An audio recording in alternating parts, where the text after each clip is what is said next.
High, আসসালামু আলাইকুম। আজকে আমি আবার চলে যাচ্ছি বাবার বাড়ি, অনেক বেশি এক্সাইটেড।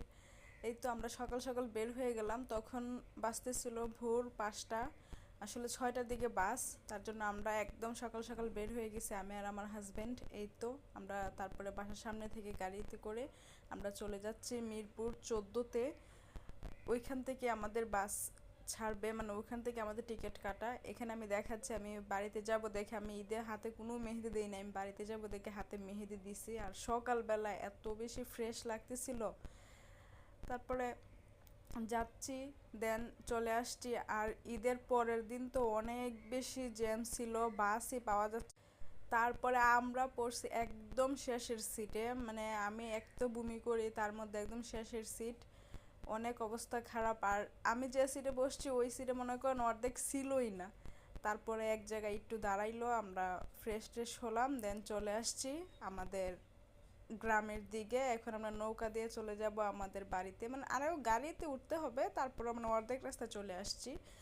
এই তো ট্রলারে করে চলে যাচ্ছি, অনেক বোরিং একটা জার্নি এটা, অনেক বেশি টাইম লাগে, প্রায় 2 থেকে আড়াই ঘন্টা সময় লাগে, মানে বলার বাহিরে। এটা আরও অনেক নৌকা, অনেক ট্রলার যাচ্ছে। এখানে স্পিড বোটও ছিল, কিন্তু আমার হাজব্যান্ড তো এই বর্ষাকালে এই প্রথম যাচ্ছে, তাই মনে করছে তাড়াতাড়ি হবে। আর এই যে ছোটবেলার স্মৃতি, আমরা আসলে এরকমভাবে অনেক বেশি গোসল করতাম। চলে আসছে আমাদের বাজারে এখন।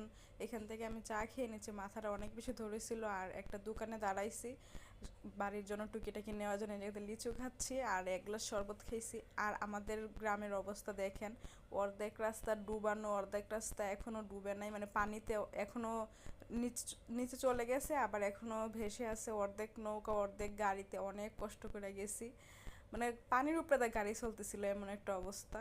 এই তো চলে আসছি আমাদের গ্রামে। এতটুকুই ক্লিপ নেওয়া, অবশ্যই জানাবেন কেমন হয়েছে।